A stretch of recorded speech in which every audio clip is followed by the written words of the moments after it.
സംസ്ഥാന ബജറ്റ് പാലായെ പാടെ അവഗണിക്കുകയും പാലാക്കാരെ അവഹേളിക്കുകയും ചെയ്യുന്നതാണെന്ന് മാണി സി കാപ്പൻ MLA പറഞ്ഞു.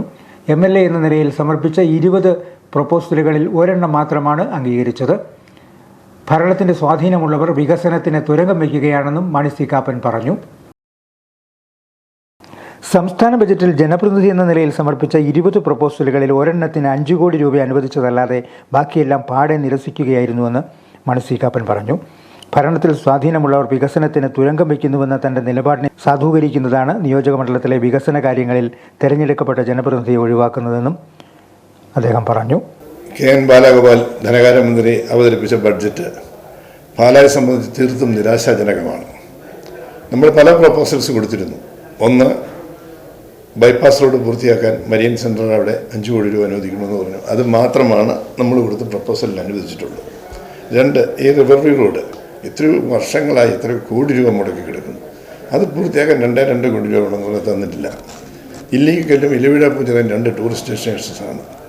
അവിടെ രണ്ടിടത്തും ഒരു 50 സെൻറ്റ് സ്ഥലവും അനുവദിച്ച് 3.5 കോടി രൂപ വീതം അനുവദിച്ചാൽ 6 മുറിയുള്ള ഒരു ഗസ്റ്റ് ഹൗസും അതിനകത്ത് റെസ്റ്റോറൻറ്റും ഒരു 12 ടോയ്ലറ്റ്, പുരുഷന്മാർക്ക് 12 ടോയ്ലറ്റ് സ്ത്രീകൾക്കുമായി ഉണ്ടാക്കാൻ കഴിയുമായിരുന്നു. അത് ഇല്ലീഗലിൽ ഇലവിഴ പൂജയും ഇത് വേണം എന്ന് നമ്മൾ ആവശ്യപ്പെട്ടു. അതും തന്നില്ല. ഒരു BMBC റോഡ് ഉണ്ടാക്കിയാൽ അത് 5 വർഷം കഴിയുമ്പം ഓവർലേ ചെയ്യണം. അന്തിനാട് മേലുകാവ് BMBC റോഡ് 12 വർഷമായിട്ട് ഓവർലേ ചെയ്തിട്ടില്ല. അതിനെഴുതി കൊടുത്തു. അങ്ങനെ നിരവധിയായ നമ്മൾ ഈ പാലാ മോഡൽ വികസനം എന്ന് പറഞ്ഞ് എൻ്റെ സ്നേഹിതൻ എതിർ സ്ഥാനാർത്ഥിയായിരുന്നു അയാൾ പറയുന്നുണ്ട് പലപ്പോഴും. ഈ പാലാ മോഡൽ വികസനം എന്ന് പറഞ്ഞാൽ പാലാ മുനിസിപ്പാലിറ്റിക്കകത്ത് 2 വാർഡിനകത്ത് കൂടുന്ന വികസനമേ ഉള്ളൂ എന്നുള്ളത് ഈ ബഡ്ജറ്റോട് വന്നപ്പം ബോധ്യപ്പെട്ടു.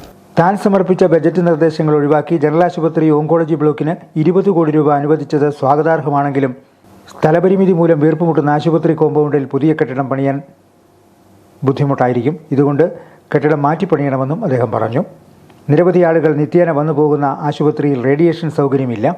റേഡിയേഷൻ നടത്തുന്നത് സുരക്ഷിതമായ കെട്ടിടത്തിലും ജനസമ്പർക്കമില്ലാത്ത ഇടത്തിലും അല്ലെങ്കിൽ നിരവധി ക്യാൻസർ രോഗികളും മറ്റ് അനുബന്ധ രോഗികളും ഉള്ളവരെ സൃഷ്ടിക്കാനേ ഇത് ഉപകരിക്കുകയുള്ളൂ. പട്ടണത്തിൽ മാത്രം ഒതുങ്ങുന്ന വികസനം അംഗീകരിക്കാനാവില്ലെന്നും മാണി സി കാപ്പൻ പറഞ്ഞു. ഇവിടെ ആശുപത്രിയിലെ ഓങ്കോളജി ഡിപ്പാർട്ട്മെൻറ്റിന് ബിൽഡിംഗ് പണിയാനായിട്ട് 20 കോടി രൂപ അനുവദിച്ചു. കഴിഞ്ഞ കൊല്ലം 1.5 കോടി രൂപ ചുറ്റുമതിൽ പണിയാൻ അനുവദിച്ചായിരുന്നു. ഇപ്പം 5 കോടി രൂപ അവിടെ അനുവദിച്ചിട്ടുണ്ട്. ഇതെവിടെയാണ് വികസനം? ഈ വികസനം എന്ന് പറയുന്നത് ഈ നാടിന് മുഴുവൻ വേണ്ടിയത്. ഈ നിയോജകമണ്ഡലത്തെ മൊത്തം കണ്ടിട്ട് വേണം ഇത്തരം വികസന പ്രവർത്തനങ്ങൾ കൊണ്ടുവരാൻ. ആശുപത്രിയിൽ ഓങ്കോളജി ഡിപ്പാർട്ട്മെൻറ്റ് വരുന്നത് നല്ലത്. പക്ഷേ ഇട്ടാവട്ടം ഈ സ്ഥലമില്ലാത്ത ഈ ഏരിയയിൽ ഇത് റേഡിയേഷൻ്റെ പ്രോബ്ലംസ് പുറത്തേക്ക് വന്നാൽ ആളുകൾക്ക് ക്യാൻസർ ഉണ്ടാകാൻ സാധ്യതയുണ്ട്.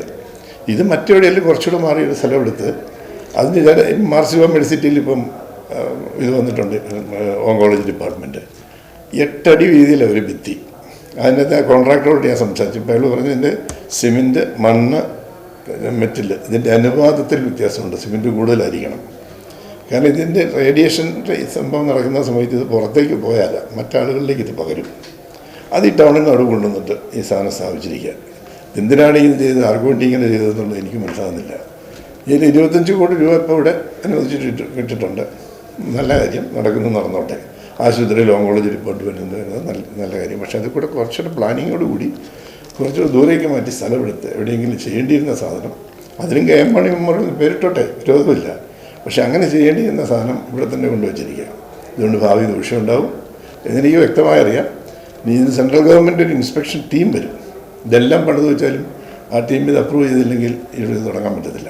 മലയോര മേഖല ഉൾപ്പെടെയുള്ള ഗ്രാമപ്രദേശങ്ങളിലെ റോഡ്, പാലം, സർക്കാർ സ്ഥാപനങ്ങൾ എന്നിവ കൊണ്ടുവരുന്നതിനാണ് കഴിഞ്ഞ 7 വർഷമായി നിരന്തരമായി പരിശ്രമിച്ചിരുന്നത്.